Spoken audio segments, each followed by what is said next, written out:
जय जय श्री राधा नवनीत प्रियालाल। स्वागत है आपका श्री भक्तमाल अमर गाथा की इस पावन श्रृंखला प्रभु प्राप्ति के मार्ग का अनुसरण करने वाले भक्त के 13वें और अंतिम एपिसोड में। मेरे प्यारे भगवत प्रेमियों, आज की ये कथा भक्तमाल के उस रत्न की है जिसकी चमक वैराग्य के सूर्य से भी तेज है।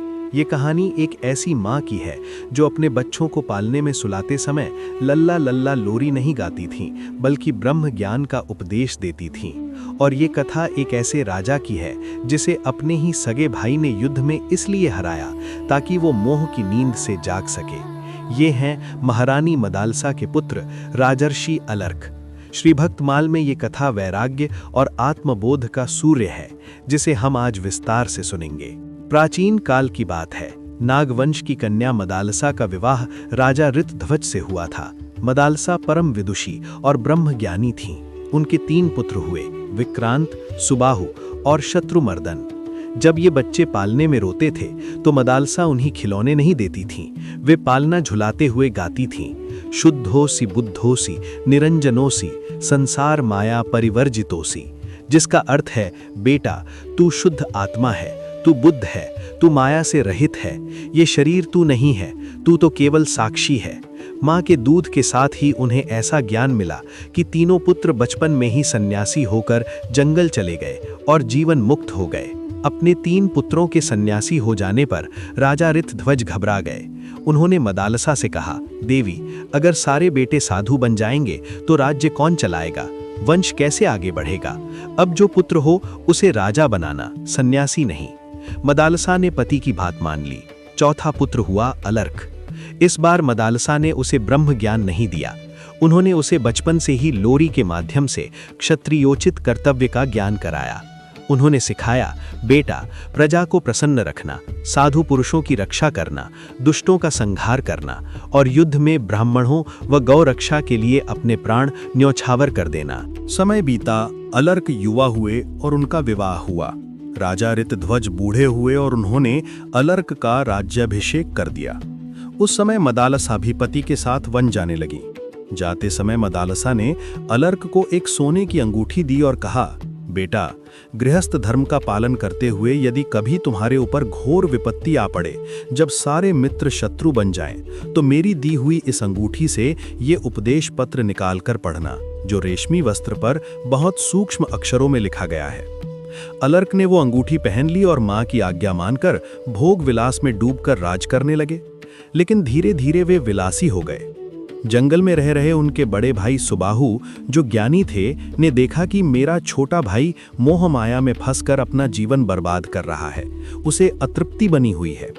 सुबाहु ने अलर्क को जगाने की ठानी। सुबाहु ने काशी नरेश की सहायता ली और अलर्क के राज्य पर आक्रमण कर दिया और दूत भेजकर कहलाया कि अपने बड़े भाई सुबाहु को राज्य दे दो। अलर्क ने उत्तर दिया, मेरे बड़े भाई मेरे ही पास आकर मुझसे प्रेम पूर्वक राज्य मांग लें, मैं किसी के आक्रमण के भय से थोड़ी सी भी भूमि नहीं दूंगा। युद्ध हुआ। सुबाहु ने ऐसा घेरा डाला कि अलर्क का खजाना खाली हो गया, सेना मारी गई और दुर्ग रक्षक साथ छोड़ गए। अलर्क का चित्त व्याकुल हो उठा, उन्हें कोई रास्ता नहीं सूझ रहा था। अब अलर्क के पास न राज्य था न धन, वे अकेले हताश और निराश बैठे थे। तभी उन्हें अपनी माता मदालसा की बात याद आई, विपत्ति में अंगूठी खोलना। अलर्क ने वो अंगूठी खोली। उसके अंदर एक सूक्ष्म पत्र निकला जिस पर लिखा था, संगः सर्वात्मना त्याज्यः सचेत त्यक्तुम न शक्यते स सद्भिः सह कर्तव्यः, जिसका अर्थ है आसक्ति यानी मोह का पूरी तरह त्याग कर देना चाहिए, और यदि तुम आसक्ति नहीं छोड़ सकते तो संतों का संग करो, क्योंकि संत ही आसक्ति की दवा है। मां का संदेश पढ़ते ही अलर्क की आंखें खुल गईं। वे तुरंत भगवान दत्तात्रेय की शरण में गए। दत्तात्रेय जी ने अलर्क के मन का दुख, ममता और अहंकार दूर कर दिया। उन्होंने उसे अष्टांग योग और आत्मज्ञान का उपदेश दिया। अलर्क को तत्व ज्ञान हो गया, उनका मोह नष्ट हो गया और वे जीवन मुक्त हो गए। ज्ञान प्राप्ति के बाद अलर्क वापस अपने भाई सुबाहु के पास गए और हंसते हुए बोले, काशीराज, अब आप इस राज्य को भोगें अथवा सुबाहु को दें, मैं तो अब भिक्षा मांगकर भी खुश रहूंगा। मैंने अज्ञानवश और पाप रूपी इस राज्य के दुख को दूर कर दिया है। ये सुनकर सुबाहु अत्यंत प्रसन्न हुए। सुबाहु ने कहा, अलर्क, तुम क्षत्रिय धर्म के ज्ञाता हो, फिर बिना युद्ध किए राज्य क्यों छोड़ रहे हो? परंतु अब मुझे ज्ञान प्राप्त हो गया है। मैंने तुम्हारे भले के लिए, तुम्हारे मोह को तोड़ने के लिए ही ये सब नाटक किया था। सुबाहु ने बताया कि मैं राज्य का लोभी नहीं हूं, मैं तो वन में रहने वाला हूं। सुबाहु ने राज्य वापस अलर्क को दे दिया और अलर्क ने निष्काम भाव से बहुत वर्षों तक राज्य किया। मेरे प्यारे भक्तों, इसी के साथ हमारी ये विशेष श्रृंखला प्रभु प्राप्ति के मार्ग का अनुसरण करने वाले भक्त आज यहाँ पूर्ण होती है।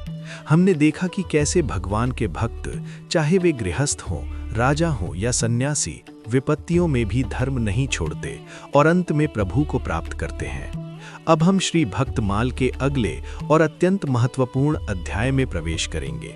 जैसा कि भक्तमाल के इस पद में वर्णित है, ऋभु इक्ष्वाकु रुएल गाधी रधुरे मैं सत धनवा अमुरत रंती उतंक भूरी देवल बैवस्वत मनवा। ये वे महान आत्माएं हैं जिन्होंने संसार के सबसे बड़े आकर्षण भगवान की माया को जीत लिया। इसलिए हमारी अगली श्रृंखला का नाम होगा भगवान की माया को जीत लेने वाले भक्त। इस नई यात्रा के पहले एपिसोड में हम दर्शन करेंगे भक्त ऋभु, महाराज इक्ष्वाकु, महाराज ऐल यानी पुरुरवा और गाधी व रघु जैसे आदि भक्तों का। तैयार हो जाइए माया और ब्रह्म के इस अद्भुत संघर्ष को देखने के लिए। कमेंट में माता मदालसा के ज्ञान को नमन करते हुए बोलिए, जय दत्तात्रेय, जय भक्तमाल, राधे राधे।